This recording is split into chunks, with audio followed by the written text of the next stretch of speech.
Muy buenos días a los radioescuchas que nos sintonizan en las frecuencias de Telemetro Radio, a quienes nos ven por streaming a través de Metcongo, así como en RPC Televisión, en señal de televisión digital terrestre, y a los miles de cibernautas que desde cualquier parte del planeta, ya sea en vivo o en diferido, nos siguen a través de las plataformas de Telemetro Cuarto Poder en YouTube, a través de la página web de Telemetro y ahora también con retransmisión por Eco TV a las 10 de la mañana. Bienvenidos a la emisión de hoy, martes 16 de junio del año 2026. Estamos a un día del estreno de la Selección Nacional de Fútbol en el Mundial 2026 en la ciudad de Toronto.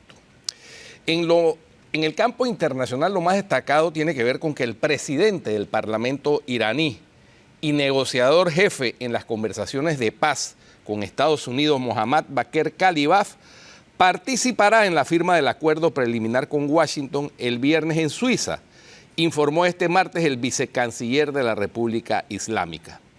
Por parte de Estados Unidos estará el señor vicepresidente Vance y por parte de Irán el señor Kalibaf, dijo el viceministro de Exteriores iraní Majid Takhravanchi a periodistas en Teherán, según informó la agencia Tasnim. El diplomático indicó que aún no se ha determinado el lugar del encuentro y reiteró que tras la firma del memorando de entendimiento comenzarán inmediatamente las negociaciones para un acuerdo definitivo entre Teherán y Washington. Entre los asuntos que se abordarán figuran el enriquecimiento de uranio, las reservas existentes y las necesidades nucleares de Irán, según Ravanchi. Poco antes, el ministro iraní de Exteriores, Abbas Araghchi, ya había anunciado que las negociaciones para alcanzar un acuerdo nuclear definitivo comenzarán el viernes en Suiza, tras la firma del memorándum de entendimiento que cerraron ayer para reabrir el estratégico estrecho de Hormuz. Sin embargo, el director de la CIA, John Ratcliffe, ha advertido al presidente Donald Trump y a otros altos funcionarios de su gobierno acerca de sus dudas sobre la disposición de Irán a hacer las concesiones nucleares que Estados Unidos busca en un acuerdo final, según informó el medio digital Axios. Según este medio estadounidense, que cita 3 fuentes familiarizadas con dichas conversaciones, Ratcliffe no es el único escéptico en el equipo de Trump. En conversaciones internas, tanto el secretario de Estado, Marco Rubio, como el secretario de Defensa, Pete Hegseth, expresaron su preocupación y plantearon dudas sobre el memorándum de entendimiento anunciado el domingo, mientras que el vicepresidente J.D. Vance y los enviados estadounidenses Steve Witkoff y Jared Kushner lo defendieron. Axios asegura que antes de anunciarse el acuerdo del domingo, se celebraron varias reuniones de alto nivel sobre el documento entre Trump y sus asesores. Durante esas reuniones, Trump y su equipo analizaron información de inteligencia recopilada por varias agencias que demostraba que la forma en que los funcionarios iraníes discutían el acuerdo entre sí era inconsistente con lo que les comunicaban a los mediadores y a los Estados Unidos.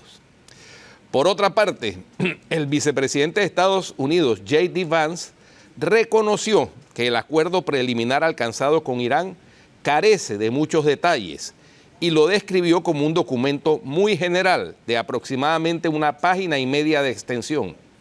Mientras, los republicanos en el Capitolio declararon el lunes que necesitan más información sobre el acuerdo anunciado por el presidente Donald Trump y algunos expresaron escepticismo al solicitar detalles a la Casa Blanca. Vance declaró a la televisora CNN que el memorándum firmado constaba de apenas 1,5 páginas, por lo que se trata de un documento muy general. Los detalles serán a conocer en los próximos 2 días, según informaron funcionarios estadounidenses. Vance afirmó que incluía un paquete de alivio de sanciones muy significativo para Irán. El vicepresidente añadió que varios aspectos fundamentales aún deberán resolverse durante la fase de negociaciones técnicas. También rechazó las afirmaciones de Teherán de que Washington se comprometió a levantar sanciones o descongelar activos iraníes durante el periodo de conversaciones de 60 días. Según indicó, cualquier alivio económico dependerá de que Irán asuma compromisos verificables para dejar de financiar a grupos aliados en Oriente Medio y abandone sus aspiraciones de desarrollar capacidades nucleares. El texto del acuerdo entre Estados Unidos e Irán para poner fin al conflicto y desbloquear el estrecho de Hormuz se dará a conocer en las próximas 24 o 48 horas, informó este lunes un alto funcionario de la administración Trump.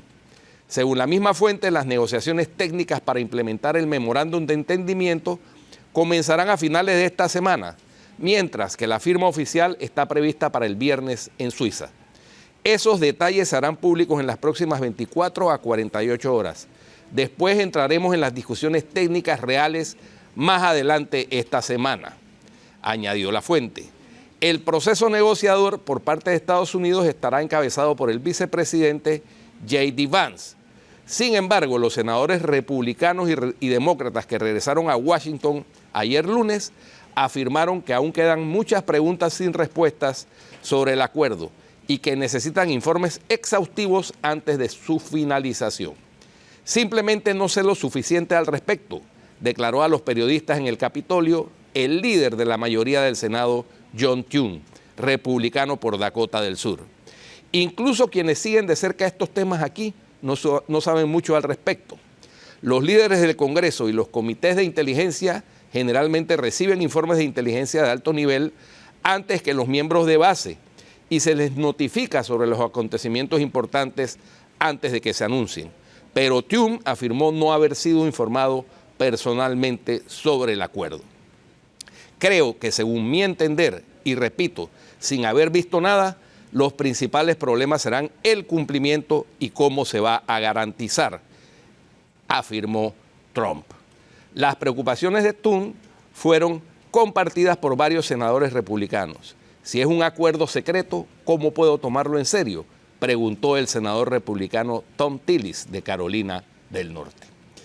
Por último, los líderes del Grupo de los Siete celebran este martes una sesión especial sobre la guerra en Ucrania junto al presidente ucraniano Volodymyr Zelensky en una cumbre marcada por los intentos de reactivar los esfuerzos diplomáticos para poner fin a más de 4 años de conflicto con Rusia. La reunión tiene lugar en la ciudad francesa de Evian y cuenta con la participación del presidente de los Estados Unidos, Donald Trump, quien manifestó cierto optimismo sobre la posibilidad de impulsar avances en las negociaciones entre Kiev y Moscú. Al llegar a la cumbre, Trump se refirió a las conversaciones que mantuvo recientemente con Zelensky y con el líder ruso Vladimir Putin. Quizás podamos hacer algo, afirmó el mandatario estadounidense. También sostuvo que ambos están abiertos a ello y agregó: tuve 2 muy buenas conversaciones ayer.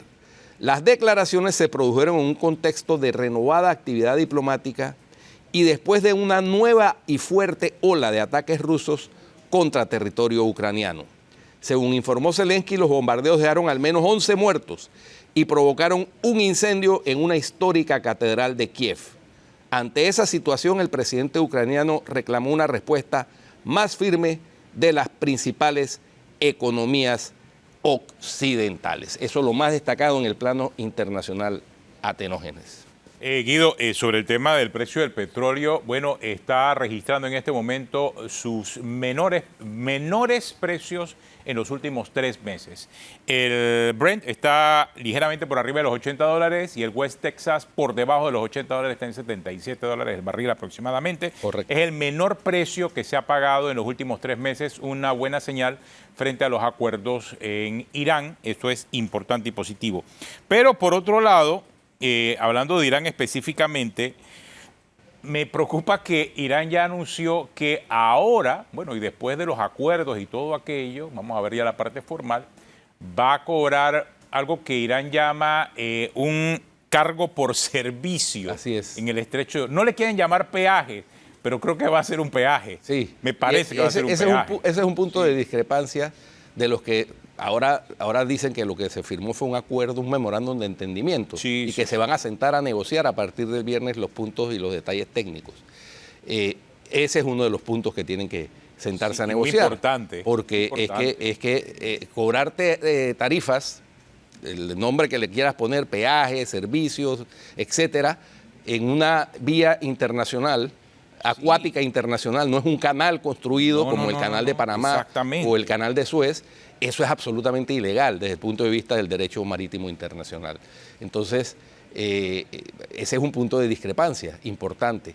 Es que imagínate... Yo creo que Irán hace eso para presionar a Estados Unidos para que le suelte los miles de millones que tiene congelados. No sé, pero si se llegase a pagar, si se llegase a iniciar, esto puede cambiar no solamente lo que va a pasar en Hormuz, claro, o sea, todas las otras rutas marítimas que tienen accidentes geográficos similares, claro, Estrecho de Gibraltar, claro, Bósforo, o sea, vamos a ver estos cargos por servicio en cada uno de esos puntos, ¿no? Eso no puede ser aceptado por nadie, ¿no? Eso es violatorio del derecho marítimo internacional vigente hasta hoy. Por eso, entonces, hay que ver cómo avanza porque cambiaría la forma y el tráfico marítimo mundial, porque si eso prospera, pues no sé, ojalá que sea como tú dices, el viernes, que se trata de una medida de presión, claro, el viernes, para el memorándum de entendimiento. Veamos si es así. El viernes que se va a estar dando la firma, supuestamente, y el acto de firma del memorándum de entendimiento, aunque ya fue firmado digitalmente, tanto por el presidente Trump como por el jefe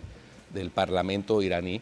El viernes vamos a tener al analista Ilan Perelis, claro, desde Israel, analizando todos estos tejemanejes de para esta entender situación, todos esos detalles y también cómo queda Israel en medio de todo esto. Así es. Eso también ese es otro tema. Ahí siguen dándose de lado y lado entre Hezbollah y Israel en medio de todo esto que supuestamente es un acuerdo de paz. Ahora, pero si te das cuenta también cómo está cambiando la geopolítica, ¿no? Irán, desde mi punto de vista, o sea, militarmente hablando, inferior. Y esto también puede repetirse en el Mundial. Cuidado, Guido, bueno, se está repitiendo en el Mundial. Mira lo que pasó ayer con Cabo Verde y España. O sea, un país militarmente inferior, en este caso, o sea, cómo de manera política ha conseguido lo que ha conseguido. Y voy a ponerte otro ejemplo, Ucrania. O sea, mira la posición de Ucrania.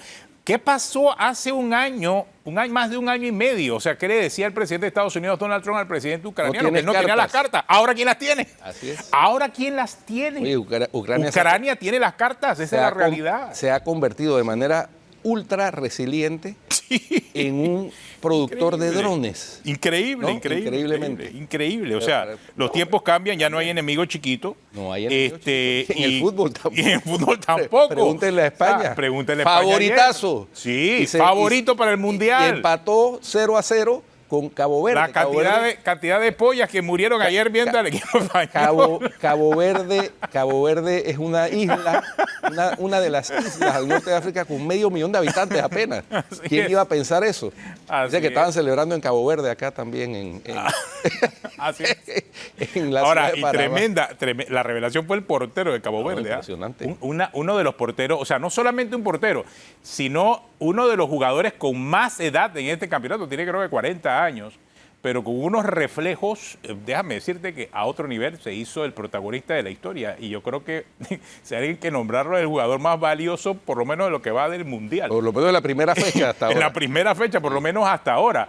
Y eso es importante, o sea, mira todos los detalles que hay que tener en cuenta. Ya no hay enemigo pequeño, Guido, no hay enemigo pequeño y eso lo estamos viendo. No hay, y ojalá Panamá mañana también saque 2 goles.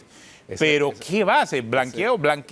Tremenda manera de Cabo Verde de debutar en un campeonato. Totalmente. Por eso te digo, veámonos en ese espejo porque Panamá puede debutar así. Hay algunos que decían que esto del Mundial de 40. Guido. Se trata de hay mucha gente que se ha quedado en el tiempo. A Hay pesar de las diferencias astronómicas en los valores de muchas selecciones, al final lo que cuesta es la técnica, cuenta el entrenador. Y si llevas una buena técnica, aunque el equipo sea muy grande y robusto, tu técnica prevalece. Y ahí está el ejemplo de Cabo Verde. Y yo les recordaba, Alemania le ganó a Brasil. En Brasil. Sí, exacto. Y defendió, pero bueno, esa era su táctica. Esa es parte de la estrategia. Y la táctica le funcionó al punto de que después de un contragolpe metieron su gol. Ahí está. O sea, es un tema de aprovechar las oportunidades y eso lo estamos viendo en el Mundial. Y creo que, Guido, eso sí agrega mucha calidad. Lo muy bien. ¿Tú recuerdas cuando en otrora es el único campeón del mundo que no clasificó para este Mundial?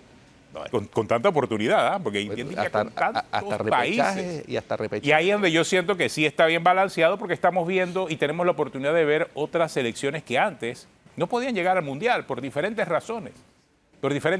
Y eso le está a aumentar todavía más el número de países y yo creo que es positivo.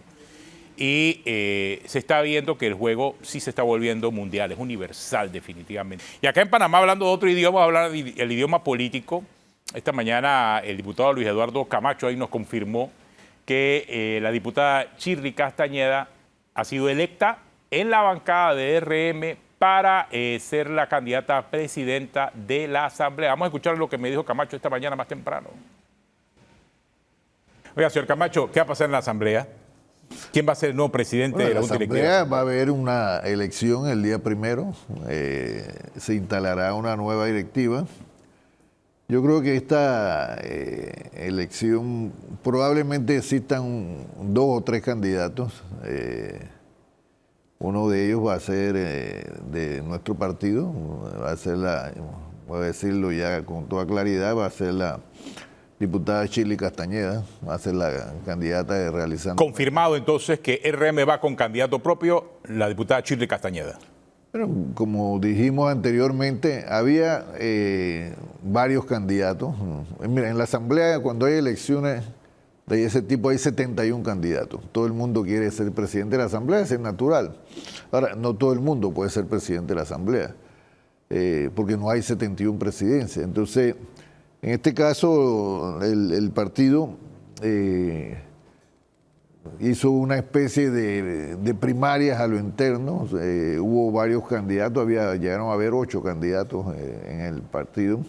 Posteriormente la bancada se reunió y decidió que de esos 8 candidatos, entre todos, incluyendo los candidatos, se decidió reducir a 2 precandidatos, la diputada Shirley Castañeda y mi persona, y el mandato de la bancada fue que entre nosotros 2 nos pusiéramos de acuerdo y que se definiera un solo candidato. Usted se dio ahí el espacio, diputado.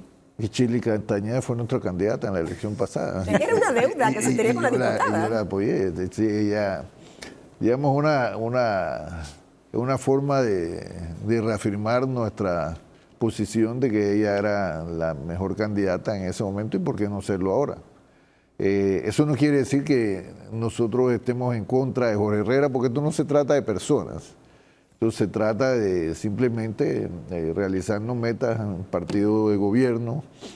Deseaba tener un miembro dirigiendo la Asamblea para aportar con nuestro trabajo a que los temas nacionales se aborden con madurez, pero obviamente... Bueno, ya confirmado entonces, Shirley Castañeda, la diputada Shirley Castañeda, candidata a presidenta de la Asamblea. Recordemos que en la elección, de este periodo, ella perdió, creo que fue por 3 votos. 3 votos fue la diferencia entre ella y Jorge Herrera. Claro, Jorge Herrera con el apoyo en ese momento de la coalición Vamos, que vemos que ya Vamos no va a apoyarlo. Segunda vez que se baja Camacho. Segunda vez que se baja Camacho. Creo que la tercera, Guido. Tercera también. Sí, porque en el primer periodo también. En el primero también. Claro, sí. Bueno, él dice que la perdió en la interna. Porque... Sí, pues imagínate. Entendí que hubo una elección interna. Bueno, él dice que les pidieron que se pusieran de acuerdo, pero parece que, bueno. No sé, pues. Bueno. Pero bueno, el asunto es que Shirley Castañeda va a ser la candidata. Se rumora en los pasillos legislativos que a Jorge Herrera le está costando trabajo conseguir los votos. Y más después de la situación que se dio dentro de la coalición Vamos. Porque quienes apoyaron el traslado de partidas que se dio en la Comisión de Presupuesto para aumentar el presupuesto de la Asamblea fueron desligados y ellos mismos después presentaron renuncia de la coalición Vamos. Y eso indica que, y son además miembros o exmiembros de la coalición Vamos que apoyan a Jorge Herrera. Eso indicaría que hay 15 miembros de la coalición Vamos que ya no Jorge Herrera puede contar con esos votos. Puede ser que Vamos vaya con candidato entonces. Pudiera ser o que endose a otro candidato distinto de Jorge Herrera. Vamos a ver qué va a suceder, porque también hay que tener en cuenta que si van con candidato propio, pues sí, marcan su bandera, plantan su bandera, pero se quedan sin las presidencias de las comisiones que actualmente están ejerciendo varios de los diputados que siguen en la coalición. Lo que yo dificulto, viendo el asunto simple y sencillamente desde afuera, es que, y viendo lo que pasó entre Vamos y Jorge Herrera, que algún otro candidato de otro partido quiera buscar el apoyo de la bancada Vamos, porque está pensando que le puede pasar lo mismo que le pasó a Jorge Herrera. Y esas son las inconsistencias que en la política no caben y tienen que analizar eso con mucho cuidado. Si ya el rol de la bancada Vamos simple y sencillamente es no tener ninguna comisión, bueno, entonces asuman ese rol. Ni siquiera esperen que vayan a tener los votos, simple y sencillamente participan y no van a buscar el poder porque definitivamente va a ser muy difícil. Y esto lo digo en función de lo que ocurrió en el último periodo. La bancada Vamos publicó su informe con la productividad que a lo largo de todo este periodo legislativo, y eso es importante verlo. Más allá de la diferencia que puedan haber a nivel político, sí realizaron un trabajo gracias a que estaban en un montón de comisiones, presidiendo las comisiones. Porque es el presidente de la comisión el que define la agenda, que marca la pauta, y ahí tienes esa influencia para poder cambiar cosas. De eso se trata la política. Si renuncias a ese tipo de influencia, entonces, bueno, esa es otra decisión que puedes tomar. Ese es otro tipo de camino que puedes tomar, pero no vas a tener influencia en cambios importantes. Pero eso implica, si quieres ponerlo de alguna manera, mantener firmes tus principios, pero renunciar a los propósitos que tenías cuando te constituiste en una coalición que llevó en su momento 19 o 20 diputados a la Asamblea. Entonces, es que si llevas 19 o 20 diputados... Hay que poner en la balanza eso. Claro, si tú llevas 19 o 20 diputados a la Asamblea, bueno, no son 19, quedan como 15, creo, 16. Si llevas esa cantidad de diputados a la Asamblea es para cambiar cosas. Y eso aplica a la Asamblea, a los gobiernos locales, a todos los lugares donde un candidato por la libre postulación ha llegado, ya sea de la coalición Vamos o no. Tienes que cambiar cosas. Yo veía el caso, por ejemplo, de Betcheray Richard, que vamos a invitarlo para mañana. Él propuso en la Asamblea la iniciativa de que se extendieran los horarios en los centros de salud. Eso se convirtió en ley. Eso es cambiar algo. Pero para poder lograr cambiar eso, tienes que hacer política, tienes que conversar con uno, con otro, pero tienes el objetivo de beneficiar a tu comunidad. Eso es un buen ejemplo.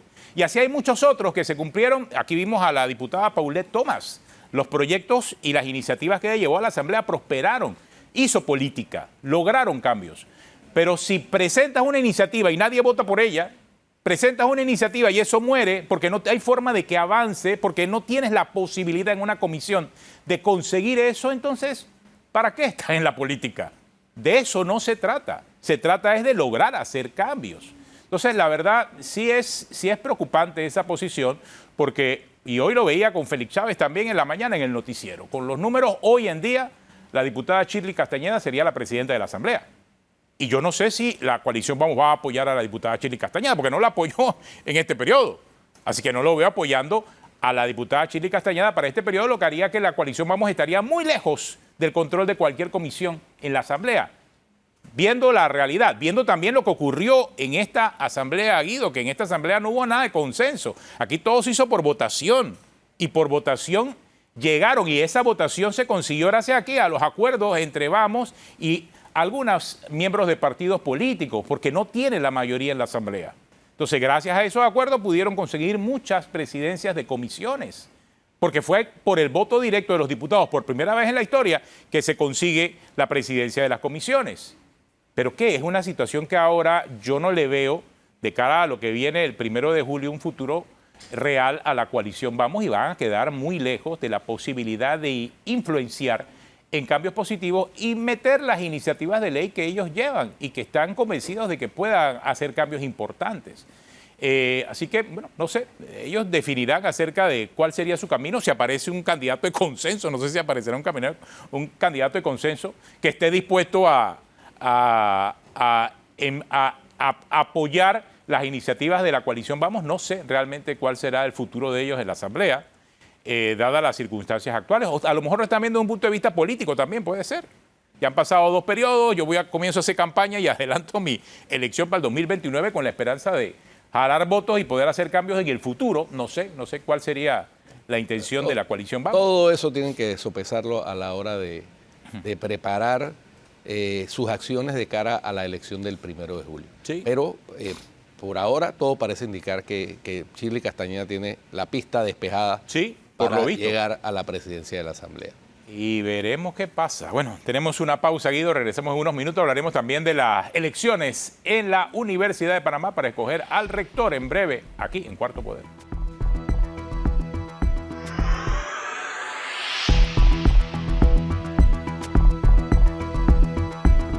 Bueno, continuamos aquí en Cuarto Poder. Nos acompaña el profesor Denis Chávez, es candidato a rector de la Universidad de Panamá el 1 de julio. Son las elecciones en la Universidad de Panamá, coinciden con las elecciones a la Junta Directiva de la Asamblea. Se va a poner bueno eso en la universidad. Profesor, ¿qué propone usted? Buenos días.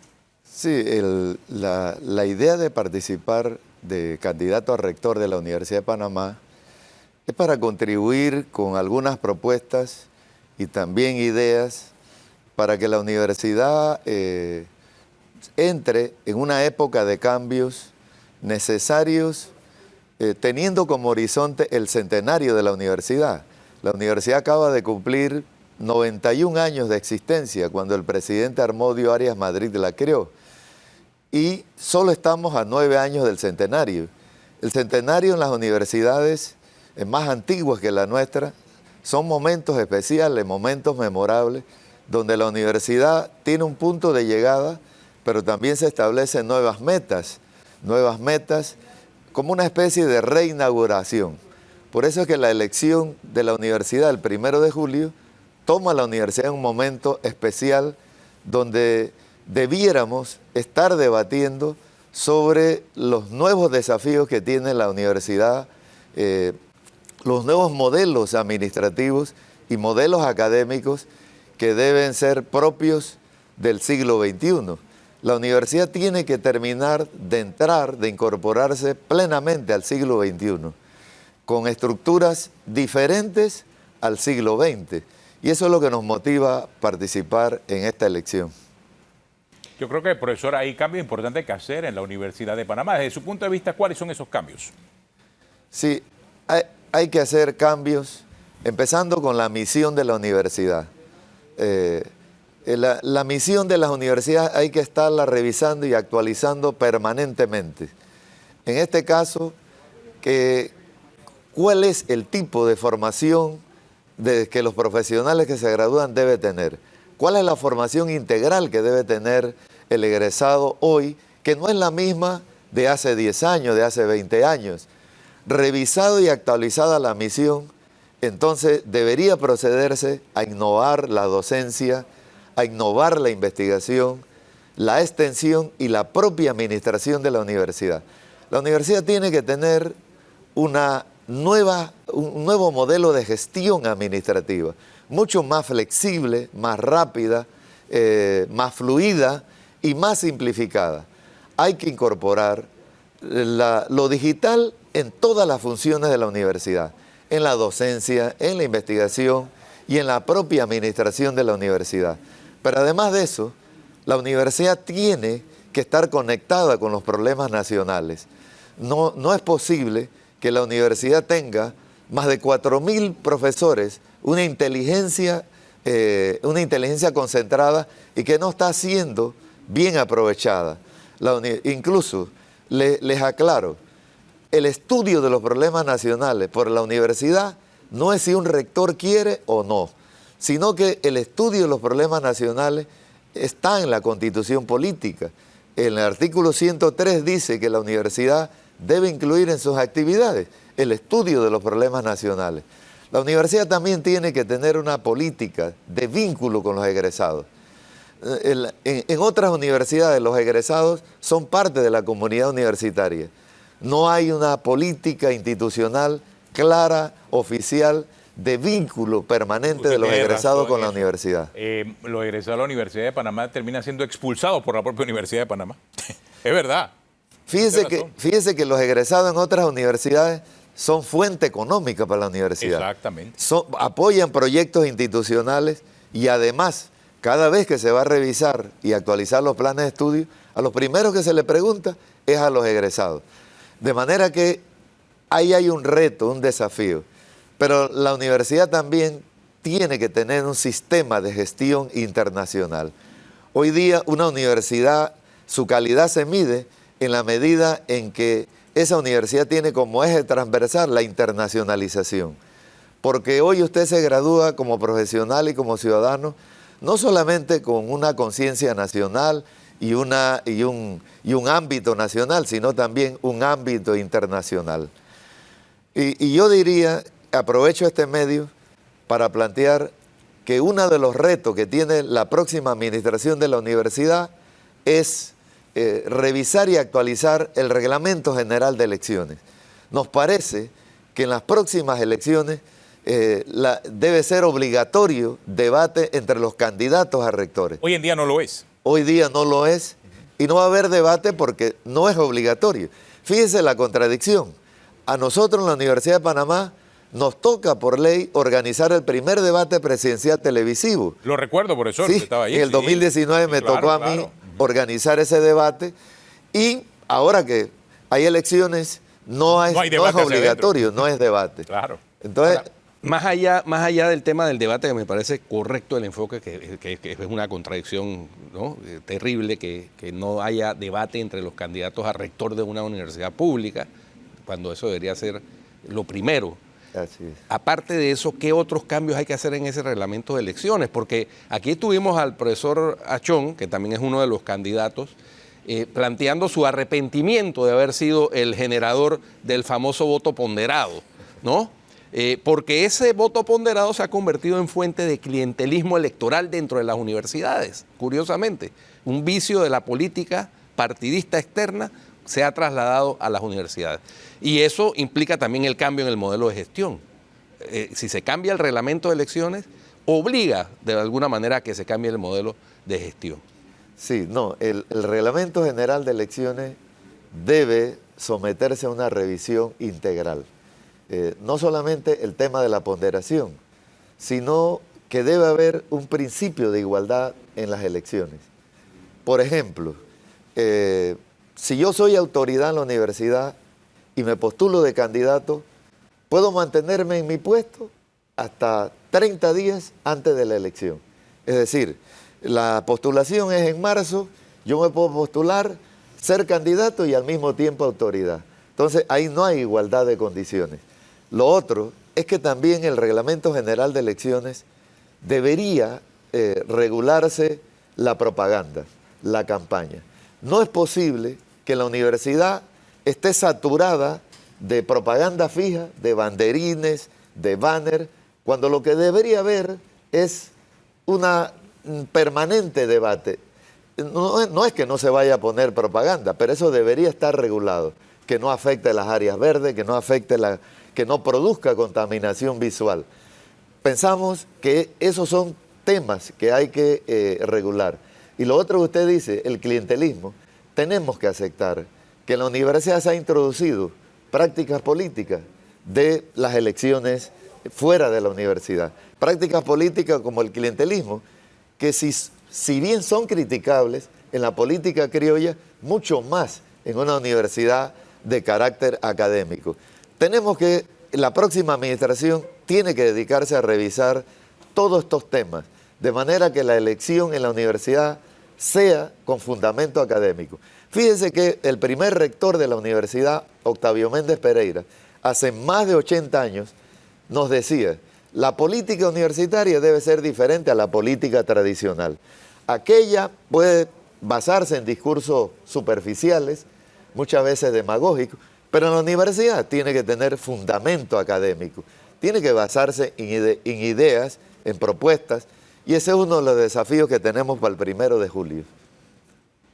Un desafío importante para la Universidad de Panamá, profesor, sobre todo porque el mundo está cambiando y muchos sienten que la Universidad de Panamá se ha quedado atrás. No sé usted qué piensa. Sí, es así.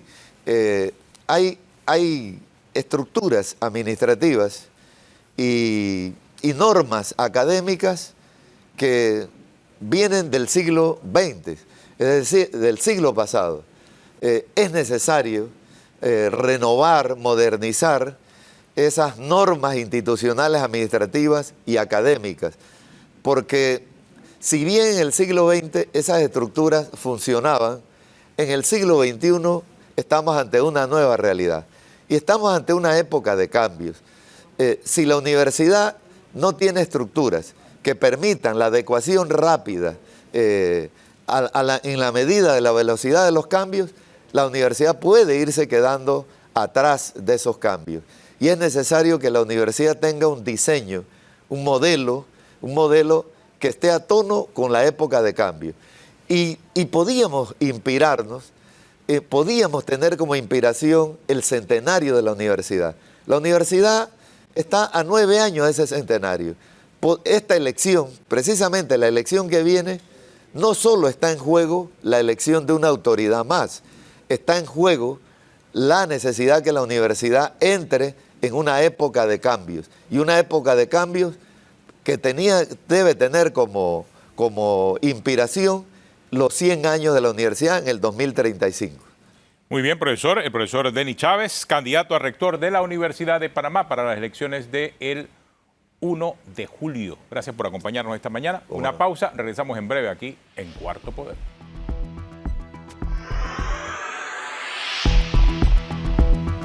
Bueno, continuamos aquí en Cuarto Poder. Guido, tú trajiste unas fotos, videos e imágenes de lo que estabas en tu asignación en el área de Corea del Sur. Sí, cómo no, ese fue... Y estabas viendo unos vertederos de basura, ¿vi eso? Fue ¿no? un relleno sanitario. Relleno sanitario, que no es lo mismo. Vertedero es lo que tenemos en Cerro Patacón. Sí es cierto, sí ¿no? es cierto. Relleno sanitario... Pero ese es el relleno sanitario. No. Ya. Esos son unos invernaderos. Es que te explico. Ese relleno sanitario de Sudokgwon, se llama, es administrado por una corporación 100% estatal de Corea del Sur. Y es una cuestión realmente increíble, maravillosa. Mira, esas imágenes atenógenes es lo que fue la primera fase del relleno sanitario. Ahí, debajo de esas vías y de una cancha de golf de 36 hoyos, Wow. está la basura acumulada durante 20 años en Seúl. Debajo de eso. Es un relleno sanitario hecho con la tecnología adecuada para los rellenos sanitarios bien tratados, ¿no? Ahí vamos. Y arriba del desplazándonos. relleno tienen la cancha de golf. La cancha 36 hoyos de golf. Wow. Y se hacen torneos y todo. Mira, ahí ven los carritos y los golfistas y todo. Eso. Una cancha de golf pública, me imagino. ¿O es cobran unos fees, pero más moderados que los fees en las canchas De un club privadas, ¿no? Entonces, ahí se estaba desarrollando un torneo en ese momento que visitamos esa cancha que está debajo de la cancha. Hay basura acumulada durante 20 años en un relleno sanitario bien tratado. Después de visitar ese relleno sanitario donde queda ahora la cancha de golf, nos llevaron a la etapa 2 de ese relleno sanitario, que es otra área. Esta de la cancha de golf tiene 409 hectáreas, ¿verdad? Y ahí se acumuló basura desde el año 92 hasta el año 2000. Y luego de eso, entonces, se dio un tratamiento especial, se hicieron los movimientos de tierra respectivos y se construyó la cancha de golf. En la segunda etapa, que son 378 hectáreas, se depositó basura entre el año 2000 y el año 2018, ¿no? Y ya esa etapa... Por 8 años. Sí, y ya esa etapa, fíjate, la primera duró 18 años, la segunda 8, porque claro, con la tecnología y todo se redujo. O sea, pero ellos iban haciendo las construcciones en la medida que iban cerrando los rellenos. Correcto, esta es la segunda etapa. Esto que estamos viendo ahí es la segunda etapa. Y ustedes verán ahí, se aprecian unas chimeneas. Esas chimeneas, y ahora las vamos a ver en el video de la tercera etapa, esas chimeneas son las que hacen que ahí no haya ningún atisbo de mal olor, claro, a pesar de ser un relleno donde se depositan desechos de la basura y donde se producen lixiviados, ¿no? Ahí está el ingeniero del centro de la corporación que maneja ese relleno sanitario, que es 100% estatal, explicándonos lo que ha sido el desarrollo de este relleno. Al fondo se ve la tercera etapa y se aprecian las chimeneas y cómo se va echando basura y se van llenando las capas y hasta que quedan las chimeneas como o sea, a una altura de 1,5 metros fuera del terreno. ¿Y cuál es la planificación de todo ese relleno sanitario, Guido? Bueno, ¿Cuánto tiempo dura? Eso es una planificación que hace la corporación que maneja el relleno sanitario. Que Privada, ¿no? No, es pública. 100% estatal. Mira tú. 100% estatal. Y la explicación que me dieron para que fuera 100% estatal, es que de esa manera, para que tú veas los efectos de la corrupción. No digo que en Corea no haya corrupción, No digo, pero hay también, y hay también bastante. hay, pero también hay consecuencias. Hay para los consecuencias, corruptos, y por eso hay sí. expresidentes de Corea condenados y presos. Exactamente, ¿no? sí. Pero ¿qué hacen las cosas, ¿no? ¿Qué ocurre? Me explicaron que es que si eso lo manejara una empresa privada sería mucho más costoso. ¿No? Sería más costoso para los contribuyentes coreanos. Entonces, por eso es que el gobierno de Corea decidió hace muchos años que eso se iba a manejar por medio de una corporación 100% pública. Entonces, con esas chimeneas, aparte de prevenir el mal olor, lo que hacen también es que por dentro del relleno van otras tuberías que sacan los gases, porque la basura produce gases. Claro. ¿No? Esos gases, ese gas, alimenta una planta generadora que queda ahí también en el área. Crea biogás. Biogás Ajá. de 50 megawatts, ¿no? Wow. De energía, que es energía que se utiliza también Me imagino que para el campo de golf y las facilidades próximas. para todo, pero además también un exceso lo venden a, Mira tú. a las... Todo lo que se puede las sacar de un distribuidoras. relleno sanitario. Pero espérate, no termina ahí. ¿Qué pasa? También hay, obviamente la basura genera unos lixiviados, ¿no? Esos lixiviados se llevan a una planta de tratamiento que también queda ahí, de lixiviados. Y esos lixiviados producen un agua que no es potable, pero es un agua que se utiliza para la torre de enfriamiento de la planta de generación Ajá. de gas, de energía por gas, y para los hibernaderos que vimos al principio, Wow. en donde producen plantas ornamentales para la comunidad. ¿Eso qué ha generado? Ha generado, primero, la economía circular alrededor de ese proyecto, y segundo, que las comunidades aledañas se sienten satisfechas de tener un relleno sanitario bien gestionado cerca o vecinos a su comunidad, en donde ellos hacen actividades, ferias, van y compran las plantas, pueden jugar golf. Hay campos deportivos también. Para la segunda etapa, que es la que terminó en el 2018, que es esta que estamos viendo ahí, tienen programado hacer un gran parque.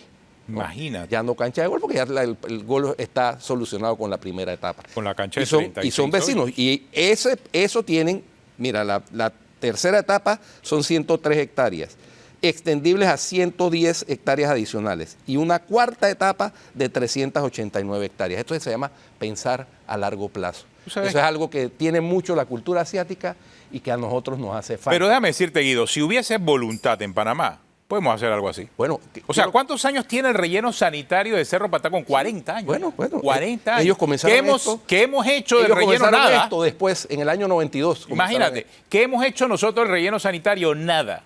Nada. Y aquí hay un montón de ambientalistas que se dan golpe de pecho. Es un vertedero a cielo abierto lo que Exacto. tenemos, no es un relleno Y sanitario. aquí hay un montón de ambientalistas que se dan golpe de pecho, hablando de todo, pero nadie mira el relleno Mira, sanitario. Bueno, no sé, porque es que el relleno sanitario de Cerro Patacón ni siquiera puede llamarse No, eso es un relleno vertedero sanitario. a Es un cielo abierto. vertedero Así a es. cielo abierto. Que algunos dicen que es un volcán en erupción permanente, porque a cada rato se incendia. Así es. Porque no ha sido tratado Mira, científicamente. Tú has descrito aquí lo que aplica para el reciclaje. No solamente es cuestión Bueno, de quiero reciclar, que tú tienes sepas- que reutilizar, tienes que reducir, tienes que reciclar. Así es. ¿Sí? Quiero que sepas que cuando me reuní, porque me atendió el presidente de la corporación allá, y me reuní con él y me invitó a que viera un video del desarrollo que se ha hecho en esta corporación estatal. Entre las imágenes que vi que fue a visitar el relleno sanitario el administrador de la Autoridad de Aseo Urbano y Domiciliario. Ovil Moreno. Ovil Moreno. Estuvo allá. De verdad. Y de allá... ¿Será que quiere traer la idea? Y de allá ingenieros que trabajan en esa corporación han visitado también el vertedero de Cerro Patacón. Así que ojalá se pudiera hacer algo así en Panamá. Sería maravilloso. No, y es perfectamente posible porque este relleno de Corea es como 10 veces el tamaño de Cerro Patacón. Imagínate. O sea, mira esas dimensiones. Bueno. Con lo que generamos aquí, no le llegamos quizás ni... ¿Cuántas veces? 10 veces más. Por lo menos. Mira. Por lo menos. O sea, 10 veces. no llegamos ni siquiera a un tercio de lo que es ese relleno sanitario. O sea que las posibilidades y opciones deben ser enormes. Así que muy buena la experiencia, Guido, allá en Corea del Sur, en esta asignación especial. Antes de terminar, oye, tengo que mandarle un saludo de cumpleaños antes de terminar al colega Roberto Ballesteros Aponte, está cumpliendo años. Feliz cumpleaños. Tremenda fuente del Servicio Nacional de Fronteras, siempre nos mantiene informados acerca del último que está ocurriendo en el Servicio Nacional de Fronteras. Así que un saludo de cumpleaños a Ballesteros. Feliz antes de cumpleaños. terminar, hombre. Y bueno, Claro. si usted sigue en Telemetro Radio, siga con los muchachos del Bronx y en RPC Televisión, la programación regular. Hasta mañana.